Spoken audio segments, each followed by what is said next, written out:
Hi drama students, Miss Tamara here in Pillow Corner. I hope you all had a wonderful Labor Day weekend, a little extra time with your families, and are ready to start back up again doing some more drama this week.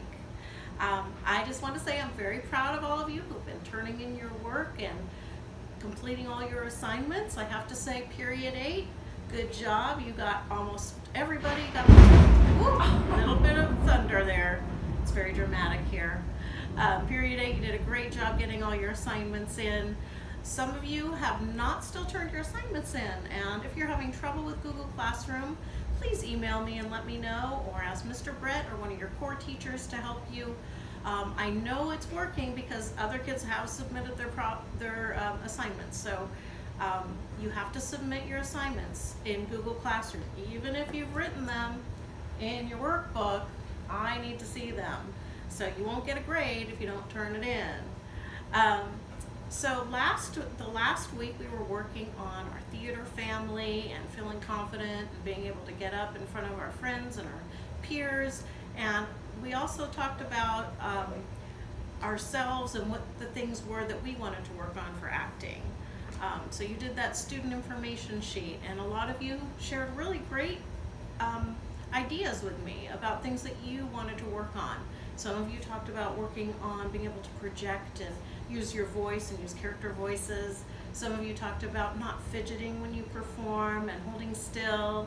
Some of you talked about not losing focus and taking it seriously so you didn't start giggling in the middle, which I know sometimes can be really, really difficult. I think some of you also talked about memorization and having trouble memorizing lines. So all of those things are great for us to know so that we can work on them. Because in acting, there are people who are naturally talented, of course, but acting, like anything else, is something that you have to work at. And that's what is so great about the curriculum that we're using this year, is because it's very clear about how you can improve as an actor. So some of the evaluations that you're going to be receiving will be outlining exactly the areas where you need improvement and also where you're succeeding. So it's important that we all are on the same page, because some of us have had more experience than others performing, some of us are new to performing, but if we all understand what we're supposed to be doing and we understand the terminology, it's going to be a lot clearer. So last week we talked about your theater family. We talked about expectations from the teacher, expectations of your classmates, giving positive feedback to your classmates when they do a performance. And we did get an opportunity to do a little bit of that in our Zoom classes, but sadly we didn't have a lot of people show up, and a lot of people popped off before we got to the end to actually give feedback on certain things. So that's just the way it's going to be, I guess, because it's just very difficult with the brick and mortar kids versus the remote kids. But I do hope you join us in Zoom this week on Tuesday at 3:15 to 4, and then Thursday again 3:15 to 4, so we can kind of talk about some of the things that we're working on and also play some fun virtual theater games. So this week, what are you supposed to do? This week we are going to be continuing the idea of evaluations and understanding what it is that we are going to be doing and graded on in the drama class. So you are going to have page 19 to 21 to read, and again, this workbook, it's very small writing, so it is a lot of reading. And so that I know that you've done your reading, I have input a Google document, acting evaluation terminology, for you to just write notes down for certain items, certain terms that you're going to have to know, so that when I give you feedback, let's say on blocking, I'm talking about your movements on the stage. Or if I give you feedback about articulation or pronunciation or projection, those are all vocal skills that I need you to know about. There's also pacing, which is how fast you go, or whether you're reaching a climax in a scene or in your monologue, so that you are keeping the interest of the audience. There's other things that we're going to be using. This sheet, I have the sheet right here, I printed it up. So this sheet is what you're going to fill out in the Google Documents.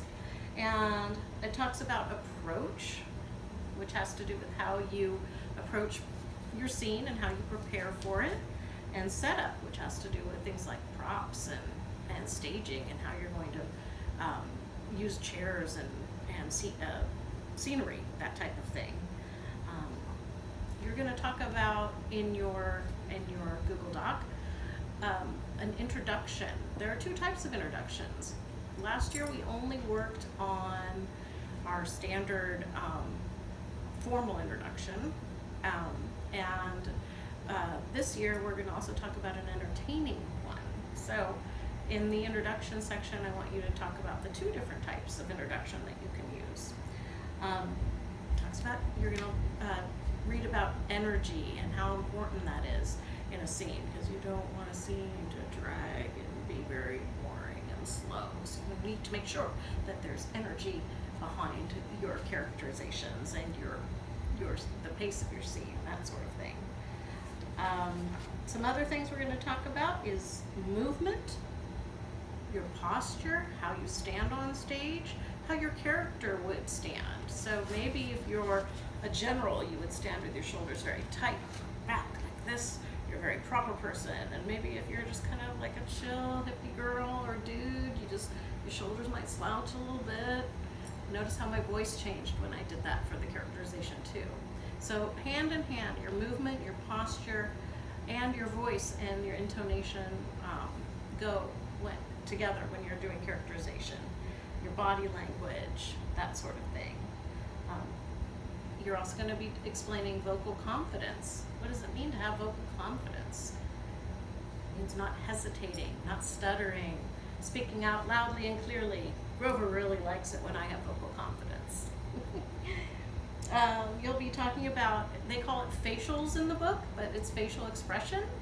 If you have a very unexpressive face, your voice tends to be monotone, so you're going to be raising your eyebrows and using lots of facial expression when you're doing any kind of performance pieces.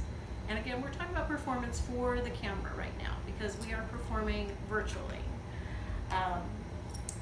In this document, you're also going to be talking about characterization, focus, pacing, closing a scene, and lines and memorization. So these are going to be what you're going to be reading about this week. You're also going to be doing your bell work. Your bell work is on page 16 of your workbook. So it's more on evaluation information. How many sentences do I want? Some of you write really big. If you think you're going to write really big, maybe you want to type out your bell work. But I need 2 to 3 sentences. A lot of the bell work this week was one sentence, and while it was sufficient, it wasn't detailed. So I really expect everyone to have detailed answers. You're not going to say it's important to be evaluated so I can improve. That's one sentence that tells me not a whole lot. It's important to be evaluated so I can improve with my vocal inflections. I also want to be evaluated to make sure that I am meeting expectations and meeting the standards that you're expecting for me to improve in delivering lines and memorization, maybe using some physical character traits of the character that I'm portraying. And I want to make sure I am at the same level or higher than I was previously, or that I meet the same level of my peers and my cast members. Right? That's a lot of detail. Obviously, you're not going to write that much, but that's the kind of detail I want to hear, see on your bell work, which is also your writing prompts. Also in your assignments is this video, which you're watching right now, but there's another video called the Me Poem video. I was very proud of 5 students who not only wrote the Me Poems, but performed the Me Poems for a video camera.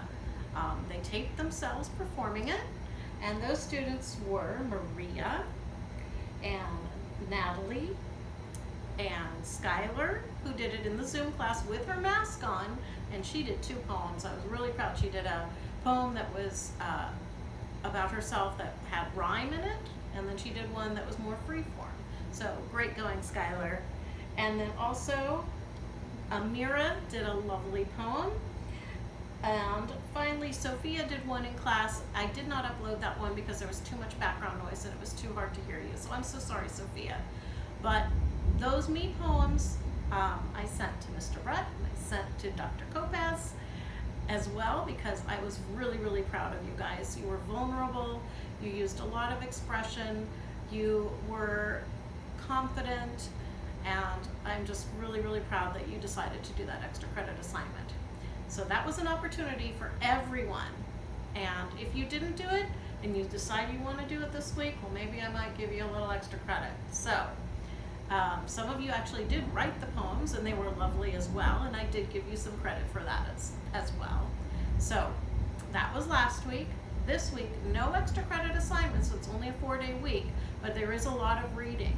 In addition to the reading pages 19 to 21, I want you to read the evaluation pages that are in there, because there's different things depending on what kind of project you're doing that you'll be evaluated on. So I want you to kind of see the different ways that I will be evaluating you for projects this year. At the very end of the Google Slides, where I have all the assignments, there is a extras slide. And in the extras slide, I talk about our September/October project. You are going to be preparing a monologue that you write yourself. And a monologue is a speech delivered by a character, and it takes place in a certain time that might be interesting, where they're describing an event. It might be discussing a relationship that they have with another character. It might be just complaining or discussing excitement over something that has happened. But it's that 1 minute in time where they're delivering a speech to the audience. And the monologues that you're going to be creating have to do with an image, an inspirational image. And so I uploaded 30 images for you to pick from. And one of those images is going to be the character that you create. Those images are in the link in the extra slide. So all you have to do is kind of look through those images and start thinking about what you want to write for that monologue that you're going to be doing. So this week, it's a short week, more reading, bell work, and the acting evaluation terminology document. You'll be happy to know I put everything under one assignment. So there's not separate assignments in Google Classroom this week. It's just the one assignment for the week 9/8 to 9/11, and then all of the documents and things that you need to fill out are under that assignment. All right? Well, I hope you all have a wonderful week. I hope I see you in Zoom. If you have any questions, you can email me or message me through Google Classroom. All right, guys, thanks, and I'll see you this week.